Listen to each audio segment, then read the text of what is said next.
Então, se você está seguindo algum ismo, seja ele qual for, cristianismo, hinduísmo, judaísmo, islamismo, não importa. Se você está seguindo, você não está no evangelho. Porque evangelho está de um lado, religião, seja ela qual for, está do outro.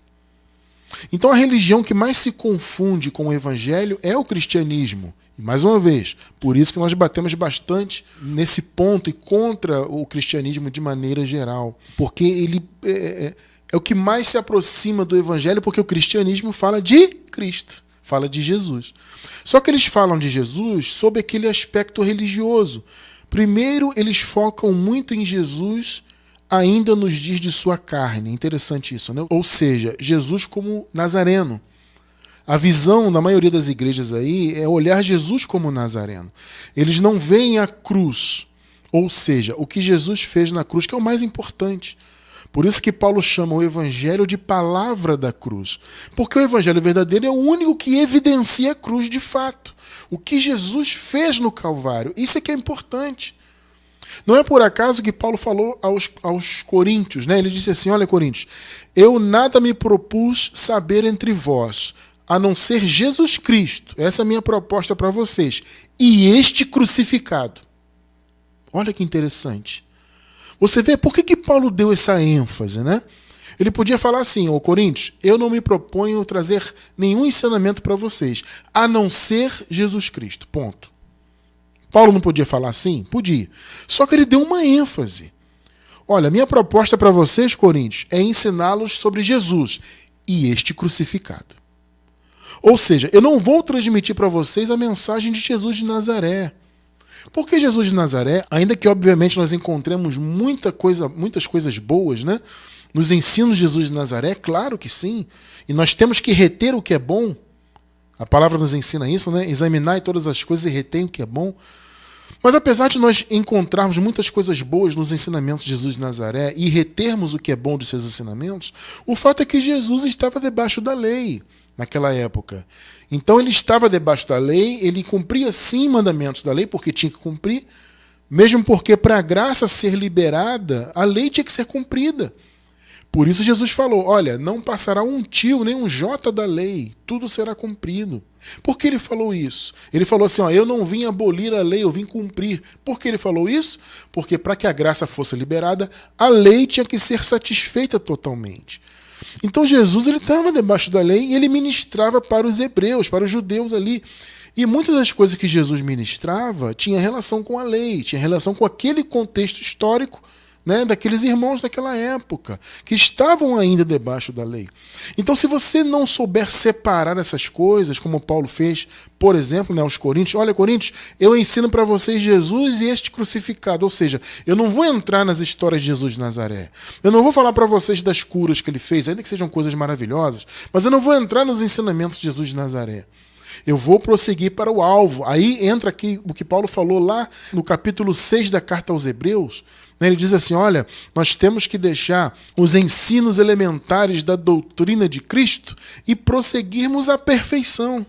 Então, quem fica nos ensinamentos de Jesus antes da cruz, Jesus de Nazaré, e fica só nisso, baseando a sua vida naquele momento, né, de Jesus ali, a pessoa vai ficar naqueles princípios elementares, que eram ensinamentos voltados mais para os judeus, né, e que tinha sim ainda aquele compromisso com a lei de Moisés.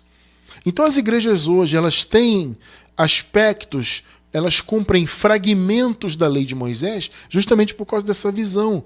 Porque a visão das chamadas igrejas, a visão delas não está na cruz.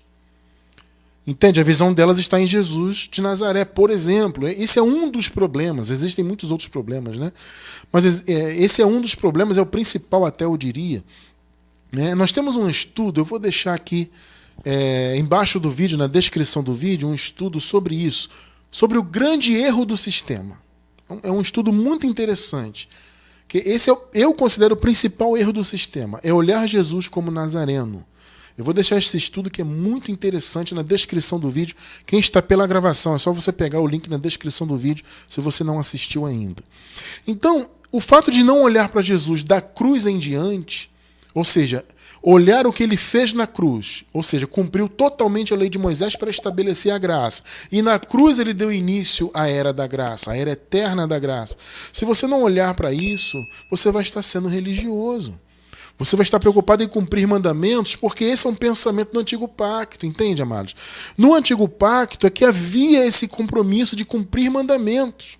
Essa visão que as pessoas têm hoje de continuar cumprindo mandamentos, que não são mandamentos que Jesus deixou, repito, Jesus não deixou nenhuma cerimônia, nenhum mandamento, não deixou nada disso.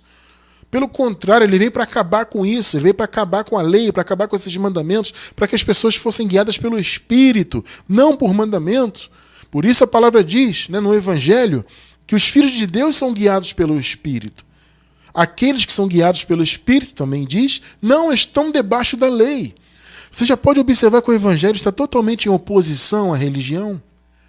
Porque obras da lei é o quê? São o quê? Religião. Esse pensamento que está infectado pelo Antigo Pacto, entre aspas, né, vamos dizer assim, que se tem hoje, qual o pensamento, irmão cristiano? Mais uma vez, cumprir mandamentos. Exemplo, fazer jejuns, comer cerimônias que eles chamam de Santa Ceia, né, comer e beber na igreja. Tá? Não vou me aprofundar muito nisso, é só um exemplo que eu estou dando. Nós temos estudos em nosso canal sobre essas coisas, sobre essas obras da lei. Quem quiser, dá uma pesquisada aí, enquanto você vai encontrar vários estudos sobre esses assuntos. Eu só estou dando uma relembrada aqui, tá? Então, cumprir mandamentos de homens, proibições e imposições. E alguns guardam sábados de 24 horas e observam festas, né, dos judeus ainda, festa de Pentecostes, festas de tabernáculos, sabe? E cumprem proibições, como eu disse, né? Isso pode, isso não pode, isso faz, isso não faz, usa esse tipo de roupa, frequenta templo. Sabe essa coisa? Eu vou lá buscar a Deus no templo. O templo é que é a igreja, não sou eu que sou a igreja. As pessoas têm essa visão, que a igreja é o templo, entre aspas, né? É o prédio, é o salão, é o sei lá o que quer que seja. Ou seja, as pessoas têm esse pensamento, a igreja é aquele local. Sendo que a Bíblia revela que a igreja somos nós, não é um local. Mas as pessoas têm isso, não, eu tenho que frequentar ali o templo, que tem uma placa denominacional, que tem um CNPJ, eu tenho que ter uma carteirinha de membro, senão eu não faço parte do corpo de Cristo. Todo esse pensamento é um pensamento veterotestamentário, ou seja, é um pensamento que vem lá do Antigo Testamento. São pensamentos religiosos. Mais uma vez vou dizer, são resquícios do Antigo Pacto, da lei de Moisés, que estão dentro das chamadas igrejas hoje. Isso está em oposição ao Evangelho. O Evangelho não tem absolutamente nada a ver com isso. Mais uma vez aqui, vamos ler Hebreus de novo. Primeiro versículo, Nova Versão Internacional. Olha só. Não se deixem levar pelos diversos ensinos estranhos. Amado, naquela época ali de Paulo na igreja, no meio das igrejas, havia muitos ensinos estranhos. E um dos principais que penetravam as igrejas era justamente a visão religiosa. Era a visão de se cumprir a lei. Olha, você crê em Jesus, mas você tem que cumprir a lei. Quem não é circuncidado tem que circuncidar, tem que guardar os sábados, tem que fazer isso, fazer aquilo, participar das cerimônias. Havia esse pensamento muito forte ali, porque haviam os chamados judaizantes, que eram pessoas da religião judaica que até criam em Jesus, mas queriam misturar Jesus com obras da lei. Eles insistiam em invadir as igrejas com esse pensamento. Olha, vocês estão aí ouvindo da graça. Os Gálatas foi esse exemplo, né? Os Gálatas foram criados na graça, como Paulo disse, mas estavam ouvindo outro evangelho. Que outro evangelho era esse? Justamente essa visão da circuncisão, essa visão judaizante de que eles tinham que crer em Jesus, mas tinham que seguir cumprindo a religião judaica. Isso está em oposição ao Evangelho, entende? Então, um dos ensinamentos era esse. Havia outros, gnosticismo, filosofias humanas. Havia muito pensamento contrário ao Evangelho, tá? O texto diz aqui, não se deixe levar por esses diversos ensinos estranhos. Aí você vai dizer assim, mas irmão Cristiano, esse ensino que você traz agora não é um ensino estranho? Não, amado, o que nós pregamos é o Evangelho. Ele pode ser, entre aspas, estranho hoje, porque o maior ensinamento que há no meio do sistema é a religião. A palavra da graça ela pode parecer estranha hoje, entre aspas, porque a maioria é religião. Então a graça acaba sendo uma palavra, entre aspas, estranha.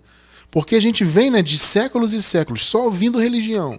Religião, religião, religião. Então, quando vem uma doutrina, uma palavra de revelação, como é o Evangelho da Graça, que não tem compromisso com religião, ela parece estranha. Só que aqui, na verdade, os ensinos estranhos que tem no texto aqui que estamos lendo, eles são justamente os ensinos contrários ao Evangelho da Graça. Então, repito, hoje o Evangelho da Graça ele pode parecer estranho porque a maioria crê em religião. E o Evangelho da Graça ele é contrário à religião. Então parece que ele é estranho, entre aspas. Só que, na verdade, o texto está falando do contrário. O que eram os diversos ensinos estranhos que estamos lendo aqui? Os ensinos contrários ao Evangelho genuíno da graça. Então, não se deixem levar pelos diversos ensinos que contrariam o Evangelho. Esse é o ponto aqui. Que são estranhos ao Evangelho.